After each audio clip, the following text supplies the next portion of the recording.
Philip, kind of a softball to start with. What's it like as a quarterback when you've got a running back that's going for 250 plus? And do you just ride him? Does this feel like it's there? And you had a pretty good view of some of those runs, didn't you? Yeah, that's there's not many times you have that. I don't know that I've been around that. I know LT had some big days over the years. I don't want to say he didn't have one of those, but man, that was unbelievable day by him. The guys up front, and yeah, I had a great view of those runs. A lot of them were well blocked, and the ones that maybe they had an extra guy, he made some unbelievable cuts and runs. And obviously the long runs are the ones that stand out. But, man, he had a lot of really good, feels like a lot of 7 to 12-yard runs that were awesome. And really the touchdown that ended it, they had a certain stunt on that we got picked, and it was him and their Mike linebacker in the hole.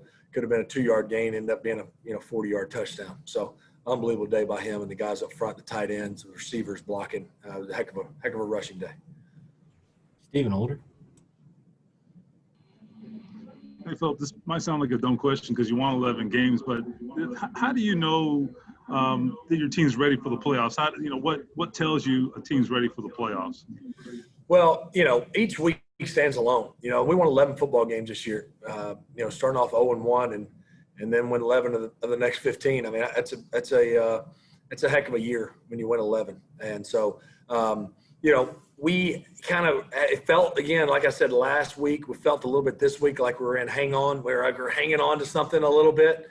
And we didn't shut the door like we should have, kicking field goals a couple times in the first half. And then obviously we turn it over. And then, but each week stands alone. This team is going to prepare like crazy. And, you're one of 14 that are, one of 16, 14, one of 14 that are in it. And, maybe I'm messing up on the math. They throw in 2 extra teams. Thankfully, we're one of them. But, a lot of teams are going home today. And, it's awesome to be in. We're fired up to be in. Play them one at a time. And be a heck of a challenge next week. Zach Kiefer. Phil, on that note, what do you like about your team heading into the playoffs, and what concerns you? Because there's some sloppy moments today. Yeah, well, I think let's focus on the positives first. I mean, we other than we had 1 penalty down in the red zone, other than that, we were penalty free offensively, if I remember right. You rush it for 250, that's a big positive. I thought we did a good job moving the ball. Obviously, we just got to be more consistent. Obviously the turnover you can't have, and then we got to get touchdowns in the red zone. But our defense playing the way they did to start the game, and then bearing down there late in the second half and getting huge stops when we're just up, just up 1 score.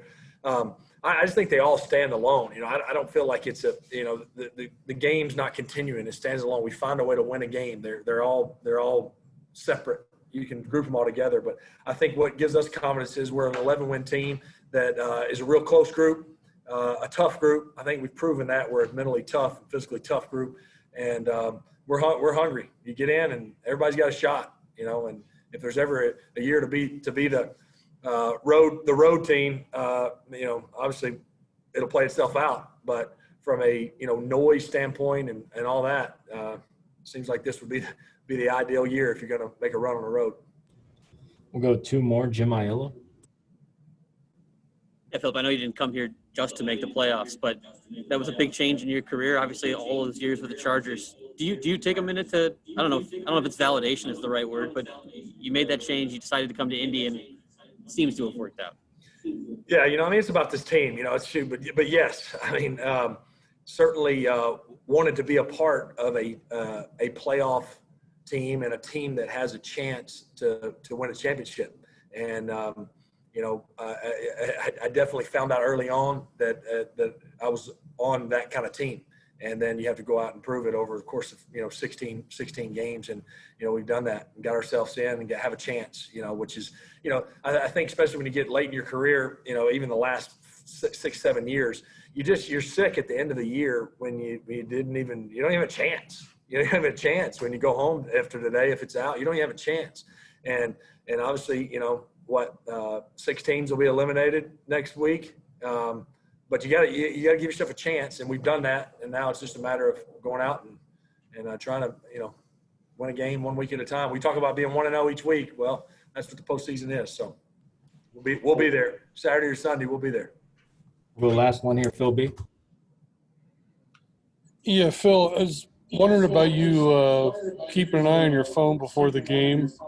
How maybe the adrenaline might be pumping a bit, just looking at a phone, seeing how the games are going, and then, how that channeled into going out and playing. Yeah, it is. I think you got to be, like I told you, I mean, you got to balance that. Man, I get too caught up and wrapped into every single snap of a Miami Buffalo game and every single snap of a Cleveland Pittsburgh game. You can't ride on every play, especially early in the game.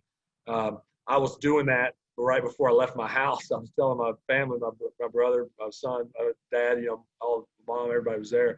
I was going, I got to go. What are we doing? I mean, every first down we're going, So I had to reel that in early.